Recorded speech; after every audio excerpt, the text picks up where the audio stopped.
Bueno, esperemos que no suene la alarma. Eh, Así que era un poco largo el tema porque hay complicaciones tempranas y tardías. Vamos a tratar en 20 minutitos hacer un par de casos clínicos demostrativos, porque la idea, de acuerdo a a las instrucciones, es hacer algo práctico. Entonces vamos a empezar con 3 casitos clínicos y después desarrollamos rápidamente y definimos qué haríamos. El primer caso es un paciente de 24 años de edad, 9 meses, consulta 9 meses post-trasplante hepático por una cirrosis autoinmune y concurre asintomático a control, pero en el laboratorio evidenciamos una elevación de transaminasas 8 veces por encima del valor normal, una fosfatasa alcalina levemente elevada con la bilirrubina de 1.7 y el resto de los parámetros son normales. El examen físico es normal, el paciente totalmente asintomático, ¿sí? O sea, en un control el hepatograma está alterado. El segundo caso es distinto porque el paciente consulta por síntomas, porque tiene ictericia y fiebre, 53 años, trasplantado hace 3 meses por una cirrosis alcohólica. En el laboratorio tiene leucocitosis leve, transaminasas elevadas 4 o 5 veces el valor normal, una fosfatasa alcalina bastante más elevada que la anterior, con una bilirrubina total de 9 mg/100, predominio directo y una leve disfunción renal. Al examen físico se encuentra taquicárdico y subfebril. Entonces este es un segundo caso que ya el paciente consulta por síntomas y con alteración del hepatograma. El tercer caso es un paciente de 55 años, trasplantado más recientemente. Además fue tratado por un rechazo agudo 2 semanas previas a la consulta. Consulta por un cuadro mucho más inespecífico, astenia, hiporexia y escasas deposiciones diarreicas. El laboratorio, una leve anemia, una leve leucopenia, elevación de la glucemia, transaminasas por 2 del valor normal y el resto del laboratorio normal. Entonces, bueno, si bien con esto no podemos ejemplificar todas las complicaciones, nos da un puntapié inicial para ir pensando en qué pensamos, qué podemos hacer.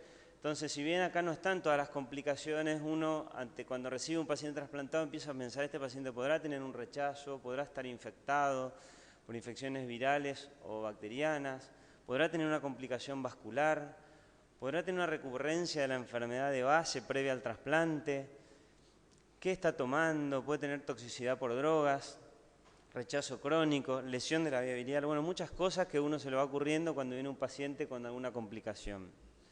Entonces siempre debemos tener en cuenta algunos datos, como ser cuánto tiempo hace que se trasplantó, porque eso depende de algunos tipos de complicaciones que son más tempranas y otras más tardías, cuál fue la enfermedad de base que lo llevó al trasplante, si hubo complicaciones en en el perioperatorio, por ejemplo, que haya sido politransfundido, que haya estado infectado, que haya tenido insuficiencia renal aguda, si fue prolongada la internación.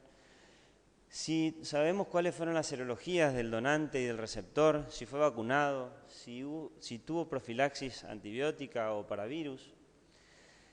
Si el paciente viene teniendo una buena adherencia al tratamiento, esto lo pensamos siempre en un paciente que pueda tener un rechazo, si recibió alguna otra medicación que pueda estar dando toxicidad.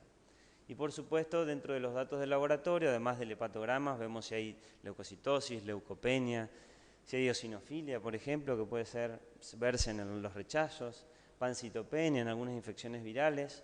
Vemos la función renal, la glucemia y siempre vemos si tenemos algún inmunosupresor que se pueda dosar, en qué niveles de dosajes está para orientarnos si está bien en el tratamiento. A grandes rasgos, si tuviéramos que hablar de todas las complicaciones, tenemos que ver que hay algunas que se dan más en una etapa temprana, en las primeras semanas, hasta los primeros 2 a 3 meses, y después complicaciones que van siendo más frecuentes después de los 3 meses. Entonces, como vamos a ver acá, esto ya es en terapia intensiva, la falla primaria del injerto o pobre función, que habitualmente requiere un retrasplante, las complicaciones vasculares de la arteria hepática, complicaciones biliares, disfunción renal aguda, que es muy frecuente, infecciones bacterianas y rechazo agudo. Ya cuando vamos avanzando en el tiempo, vemos que en las complicaciones biliares ya dejan de ser fugas, sino que podemos encontrar estenosis. En la disfunción renal, pasados los meses y los años, hay un alto porcentaje de pacientes que tienen disfunción renal crónica. Las infecciones empiezan a verse, las infecciones oportunistas, virales, fundamentalmente el citomegalovirus. El rechazo agudo, que puede verse en todas las etapas, pero puede empezar a haber episodios de rechazo crónico. Y le vamos a dar mucha importancia después del año de trasplantado a la posibilidad de tumores de novo que tienen más incidencia que en la población general, recidiva de la enfermedad de base, hipertensión arterial, diabetes de novo, dislipemia, obesidad, muy frecuente en estos pacientes, bueno, y osteoporosis, enfermedad cardiovascular y algunas otras implicancias. Como para tener una idea de las causas de muerte, que están muy relacionadas a las comorbilidades, esto en una serie de Pittsburgh, que es la cuna del trasplante hepático, en una serie de 4.000 pacientes, como ven, las infecciones son la principal causa de muerte ya desde los primeros días post-trasplante, y hablando de los primeros días, la muerte intraoperatoria también llega casi al 7-8%. Entre estas dos son las principales causas en el postoperatorio precoz, y ya después en el trasplante alejado, fíjense cómo cobra importancia los tumores, la enfermedad cardiovascular. Fíjense que el rechazo en el trasplante hepático no es una causa importante de muerte. Entonces, podemos decir que la mayor proporción de muertes o retrasplante ocurre en las primeras semanas o meses del trasplante, que en más de la mitad de los casos la pérdida del graft o muerte en el primer año post-trasplante es debido a infecciones o complicaciones intra o perioperatorias, que después del primer año, como dijimos recién, disminuyen las muertes por infecciones agudas y aumentan las causas cardiovasculares y neoplásicas. También podemos decir que la recurrencia de las enfermedades de base pueden influir en la sobrevida, fundamentalmente en la recurrencia de del virus de la hepatitis C, que recurre en todos los pacientes trasplantados por este virus, y que en la actualidad la muerte por rechazo agudo crónico es excepcional. Entonces vamos a ir hablando un poquito de las complicaciones en el postoperatorio. Vamos a hablar fundamentalmente de tres partes, que serían las relacionadas al injerto, las relacionadas a complicaciones vasculares y las relacionadas a complicaciones biliares. Las complicaciones relacionadas al injerto, como dijimos, falla primaria del injerto, pobre función inicial, que son muy poco frecuentes por suerte, y el rechazo agudo del injerto, que vamos a hablar un poquito. Dentro del rechazo vemos que hay diferentes formas. El hiperagudo también es excepcional y algunos incluso dudan de la existencia, se confunde con la falla primaria del injerto. Lo que sí tenemos, y con mayor frecuencia, es el rechazo celular agudo, que se empieza a ver después del quinto día del trasplante, y el diagnóstico es por histología, donde vemos inflamación portal mixta, inflamación y lesión de los conductos biliares en forma microscópica, y lesión del endotelio o endotelitis, que es prácticamente patognomónico. Y el rechazo crónico o ductopénico, que por suerte es de menor frecuencia porque puede ir llevando a fibrosis con pérdida del injerto. Como dijimos recién, el rechazo agudo se aparece a partir del quinto día post-trasplante, puede aparecer, se manifiesta por elevación de las enzimas por las transaminasas y más tardíamente las otras enzimas. Generalmente el paciente no presenta síntomas o los síntomas son inespecíficos. Habitualmente no compromete la función del injerto y la ecografía habitualmente no tiene hallazgos, si bien en el Doppler podríamos ver un aumento del índice de resistencia en la arteria hepática. Bueno, esto, como dijimos, son los datos más importantes en la histología. El diagnóstico es por biopsia, inflamación portal, colangitis, o sea, lesión de los ductos biliares, y endotelitis, que esto se lo ve en la tríada portal. Tratamiento, que es lo que más tenemos por ahí frecuentemente, estos pacientes que internamos o evaluamos por alguna alteración del hepatograma en la sala. Hacemos la biopsia, diagnóstico de rechazo agudo leve, podemos tratarlo por vía oral y el paciente puede seguir ambulatorio, esteroides por vía oral y optimizar la inmunosupresión. Si el rechazo es moderado o severo, tenemos que hacer internación, tratamiento con con bolos de metilprednisolona con esta dosis. Tenemos que en un 70-80% de los casos la respuesta es favorable, y esto lo vemos porque hay disminución de las enzimas en el 50%, y luego de esto hacemos optimización de la inmunosupresión basal. Pero hay un 20-30% que los pacientes son rechazos córtico-resistentes. Esto significa que no existe esta disminución del 50% del valor basal. Entonces, según la evolución que tiene los días posteriores, podemos necesitar una segunda biopsia y si persiste un rechazo celular agudo severo, necesitamos hacer una inmunosupresión mayor con anticuerpos antilinfocíticos. Si no persiste el rechazo celular agudo, optimizamos la inmunosupresión por vía oral. Seguimos con las complicaciones quirúrgicas vasculares, que también, como vamos a ver después, tienen una frecuencia que no es despreciable, como el sangrado abdominal, las trombosis o estenosis de la arteria hepática y las trombosis o estenosis de la vena porta. Esto, como vemos, es para graficar un hematoma subhepático que tiene más bien relación con complicaciones técnicas quirúrgicas. Después pasamos a ver complicaciones propiamente de la arteria hepática. La trombosis de la arteria hepática tiene una incidencia del 4 al 12%, es una entidad grave. En las fases iniciales puede ser asintomático, evoluciona en horas o días y es una de las causas de retrasplante, ¿sí? Esta es una causa de que ingrese el paciente nuevamente en lista de espera, en lista de emergencia. Los factores de riesgo para una trombosis arterial son la técnica quirúrgica, el diámetro de la arteria hepática y las variantes anatómicas.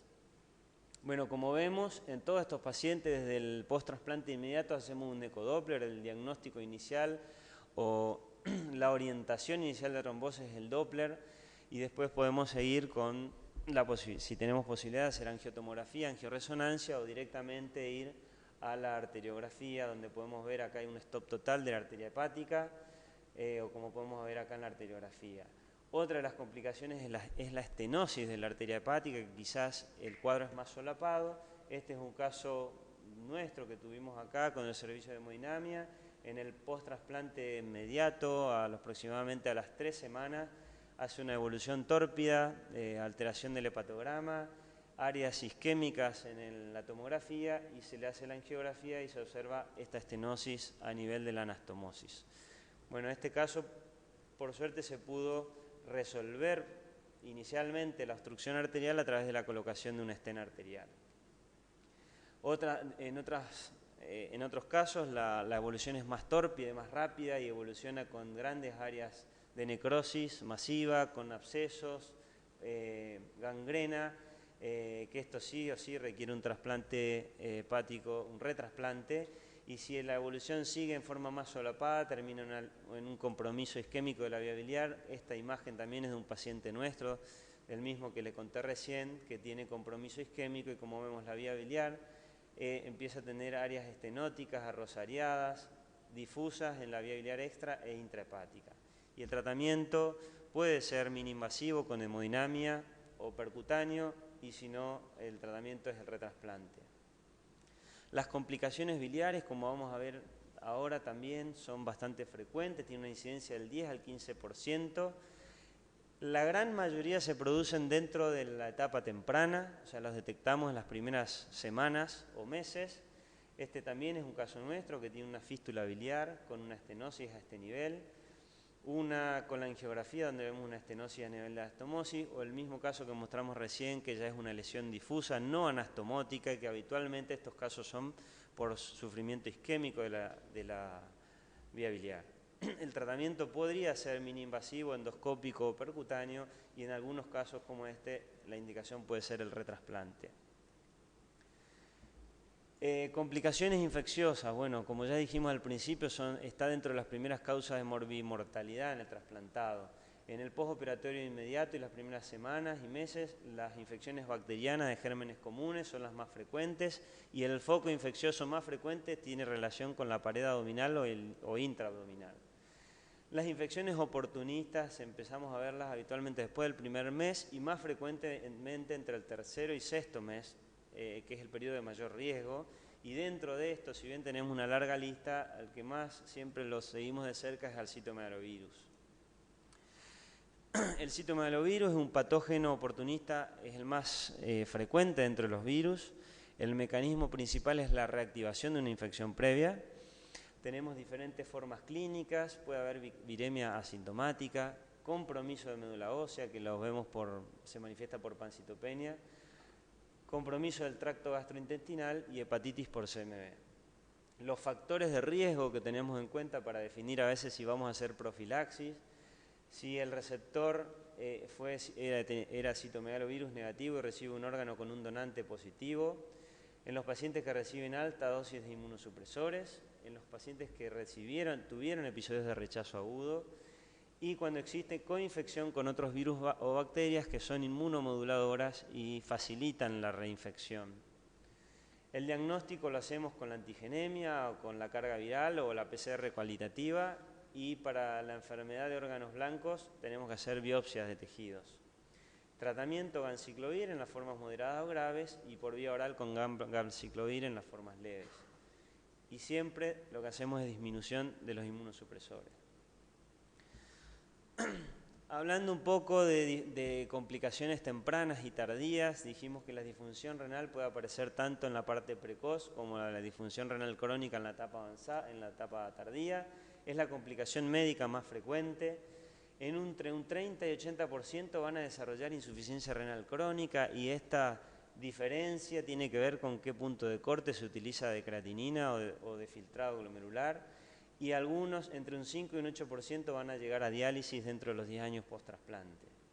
Las causas de la mayor frecuencia de insuficiencia renal en estos pacientes es la exposición a estos inmunosupresores que son inhibidores de calcineurina, a las comorbilidades como hipertensión, diabetes, obesidad, aterosclerosis, infección crónicas por el virus de la hepatitis C que predispone a la disfunción renal y todas las causas perioperatorias, insuficiencia renal aguda, perioperatoria o síndrome hepatorrenal en el pretrasplante.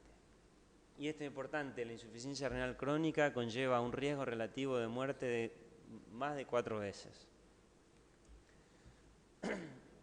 Bueno, un poquito de nuestra experiencia, si bien es corta, de los primeros 5 años, con un N de 36 pacientes, las complicaciones tempranas, como vemos acá, las infecciones bacterianas fueron las principales complicaciones, disfunción renal en un 14%, complicaciones biliares, estenosis o leaks, 12%, trombosis de la arteria hepática tuvimos en un 11%, habíamos dicho que hasta un 12% está publicado en la literatura, sangrado intraabdominal un 14%, tuvimos rechazo celular agudo en un 6% en la etapa precoz y después, viendo en la etapa más tardía, esto incorporando algunos pacientes que tenemos en seguimiento, 4 o 5 pacientes formoseños que fueron trasplantados en otro centro, 41 pacientes con más de un año de seguimiento, vemos que casi el 30% en algún momento hicieron un episodio de rechazo celular agudo.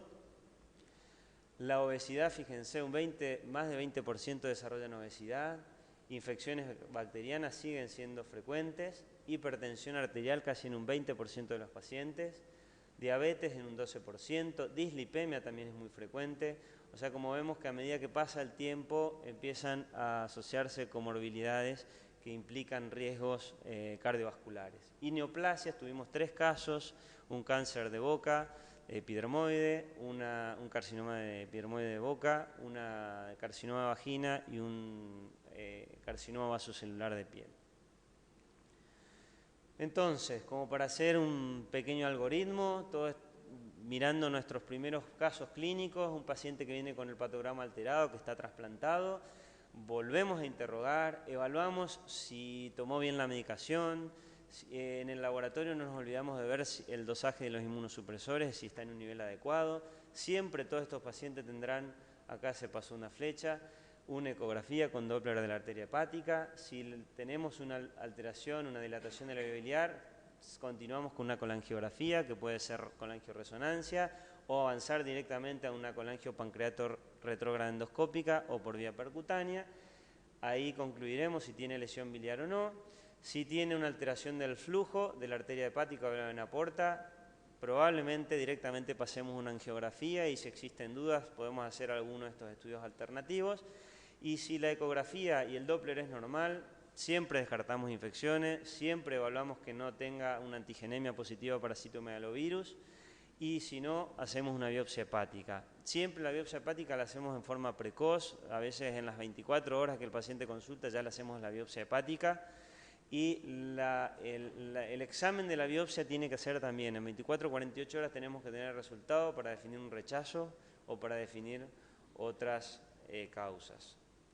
Está por sonar el reloj en un ratito, así que en estas 3 diapositivas vamos a comentar rápidamente qué pasó con estos casos iniciales. En el primer caso, que era el paciente joven, que estaba sintomático pero tenía el hepatograma alterado, bueno, ¿qué pasó? Al reinterrogatorio, ahí suena el pipipi, el paciente confesó haber incumplido con algunas dosis de tacrolimus, se realizó la ecografía, que es de rutina, la cual fue normal, el Doppler también fue normal, los análisis para virus y para citomegalovirus fue negativo, el dosis de tacrolimus estaba en una dosis más baja de la que deseamos que esté en un paciente que todavía no tiene un año de trasplantado, y se realizó una biopsia hepática que ha informado que era compatible con un rechazo celular agudo de grado leve.